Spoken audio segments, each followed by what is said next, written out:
참 예수님,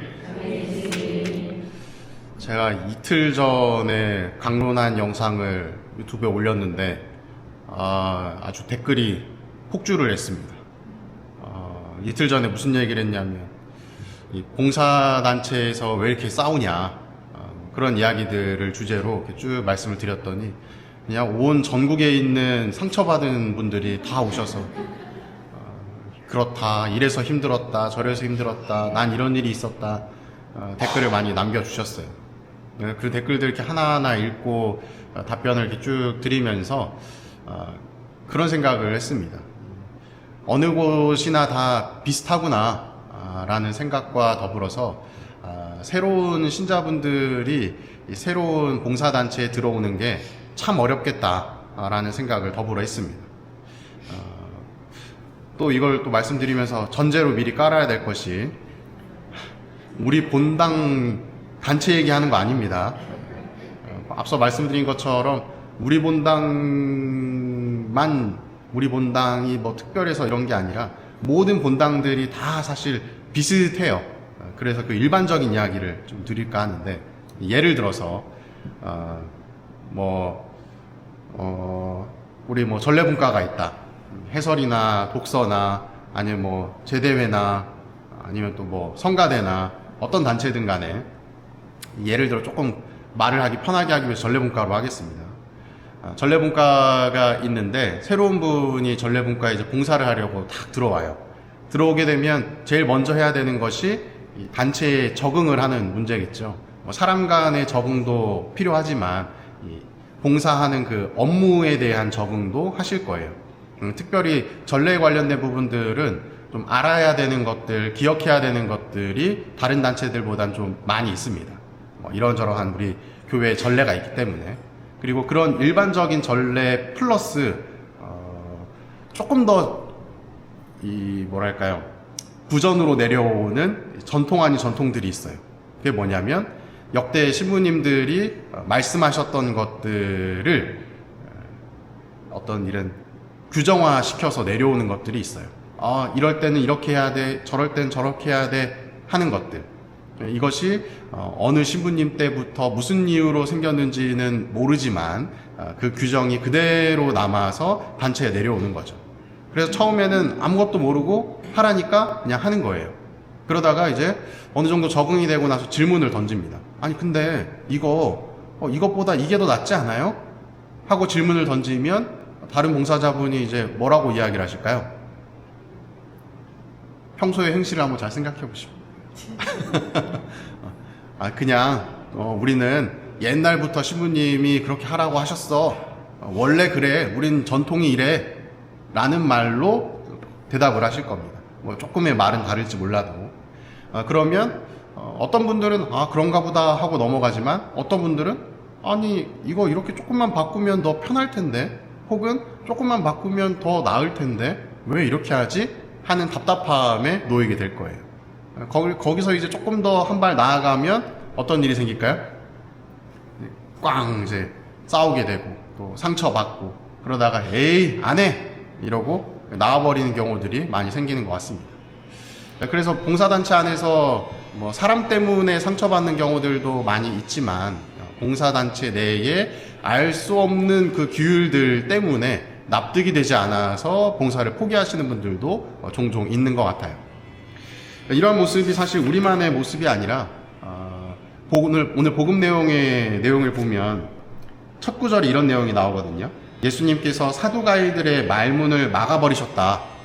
예수님이 사두가이와 무슨 논쟁을 했길래 말문을 막아버리셨느냐? 부활에 관련된 논쟁을 했던 겁니다. 이 사두가이들은 부활, 그리고 어떤 천사의 존재, 이러한 부분들을 믿지 않아요. 왜냐하면 그들에게 있어서 가장 중요한 것은 모세 오경의 문헌적인 권위가 가장 중요했습니다.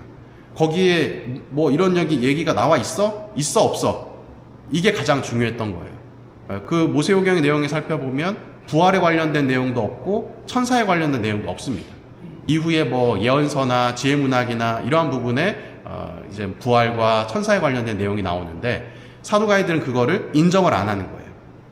그런 인정을 안 하는 모습 안에 예수님과 이제 대치를 하는데, 대치를 하면서 던진 질문이 뭐였냐면, 어떤 사람이 있는데 그 사람이 누구와 결혼을 해서 살다가 죽었다. 근데 그 형제가 몇 명 있었냐? 7명이 있었다. 우리는 전통적으로 뭐 수수콘이라고도 이야기하고요, 뭐 수혼법이라고도 이야기하는, 장자가 죽고 나서 둘째가 첫째 그 형님의 와이프를 아내로 맞아들여서 산다라고 하는 그런 법이 있었어요. 왜 그러냐면 여인은 혼자서 살 수가 없으니까. 그러니 이 여인의 어떤 삶을 동생이 책임진다는 개념으로 부부의 관계, 부부의 연을 맺게 되는 겁니다. 근데 사두가이들이 이제 질문을 하는 거죠. 그럼 둘째도 죽고 셋째도 죽고 다 죽고 일곱째 다 죽었다. 그럼 너희들이 이야기하는 이 하느님 나라에 갔을 때, 이 부활했을 때 그 여인은 누구의 배우자냐? 그랬더니 예수님께서 거기에 대해서 뭐라고 반문을 하셨느냐? 너는 왜 하느님 나라를 세상적인 혼인법으로 표현을 하려고, 이해를 하려고 하느냐? 그건 잘못된 거다. 하느님 나라에는 결혼도 없고 뭐 그런 거 없다 라고 반문을 하세요. 그러면서 이제 하나 더 나아가서 말씀하시는 것이 무엇이냐? 아브라함의 하느님, 이삭의 하느님, 야곱의 하느님, 그 하느님은 죽은 자들의 하느님이 아니라 산 자들의 하느님이었다 라고 이야기를 해요. 근데 이 말씀이 어디에 나오느냐? 탈출기에 나옵니다. 모세오경 중에 있는 탈출기. 그리고 이 말의 의미는 무엇이냐면, 하느님과 계약을 맺은, 생명의 계약을 맺은 아브라함, 이삭, 야곱, 이러한 인물은 죽은 인물이 아니라 하느님의 은총 속에서 영원히 살 것이다 라고 생각하고 있었어요.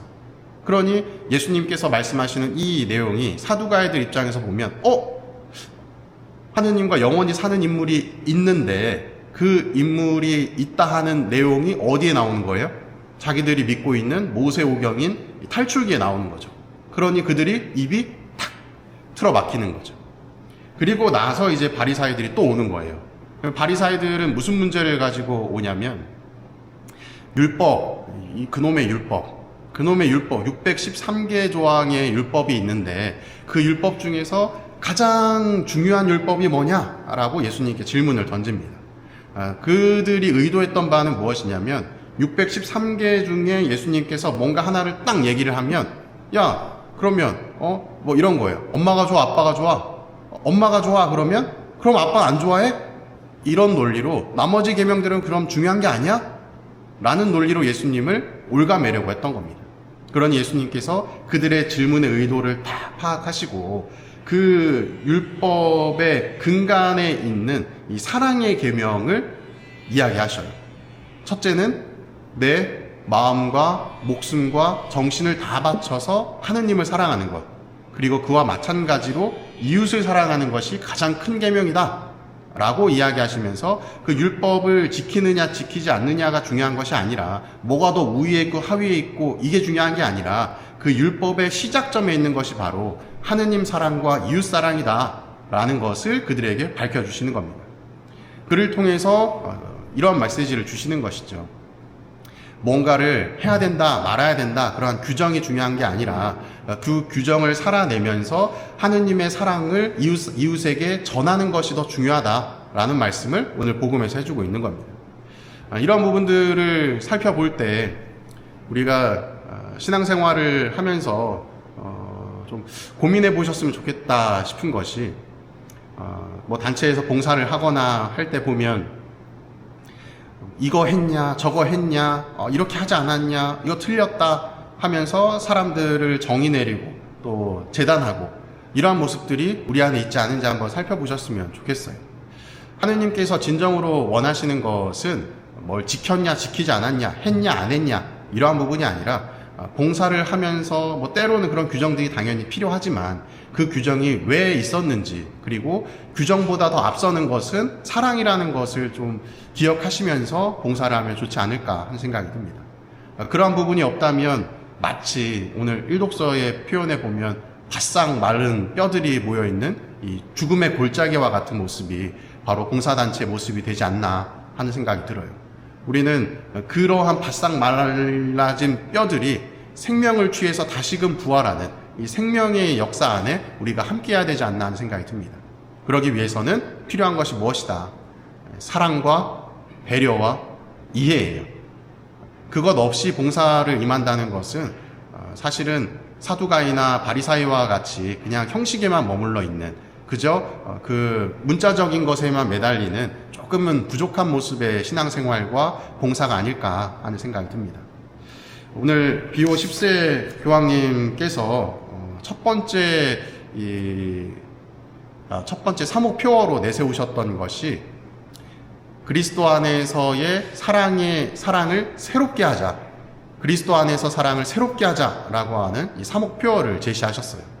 그 말이 오늘 이 독서와 복음의 가장 어떤 그 주제와 맞닿아 있는 표현이 아닌가 싶습니다. 우리의 삶이 바싹 말라져 있는 뼈들이라면 그 뼈들의 생명을 부여해서 다시금 새롭게 되는, 새로운 삶과 새로운 생명으로 움트는 그러한 신자분들이 되시면 좋지 않을까. 나아가서 그러한 신자분들이 있는 신앙 공동체, 봉사단체가 되어서 새롭게 오는 누구든 기쁜 마음으로 그곳에, 그 봉사단체에 머물 수 있는 그런 우리 신앙 공동체가 된다면 얼마나 좋을까 하는 생각을 잠깐 해봅니다. 그렇다고 해서 우리 본당이 뭐 그렇다는 얘기는 아니고요. 우리가 뭐 못하고 있다라는 얘기도 아닙니다. 더 잘했으면 좋겠고, 그리고 저도 마찬가지로 사목 생활을 하면서 사랑으로 대해야 됨에도 불구하고 일로 대하는 경우들이 생기게 돼요. 짜증도 막 나고 화도 나고. 근데 그럴 수는 있지만 그것이 일상이 되어서는 안 된다는 이야기를 드리고 싶었습니다. 사랑합니다.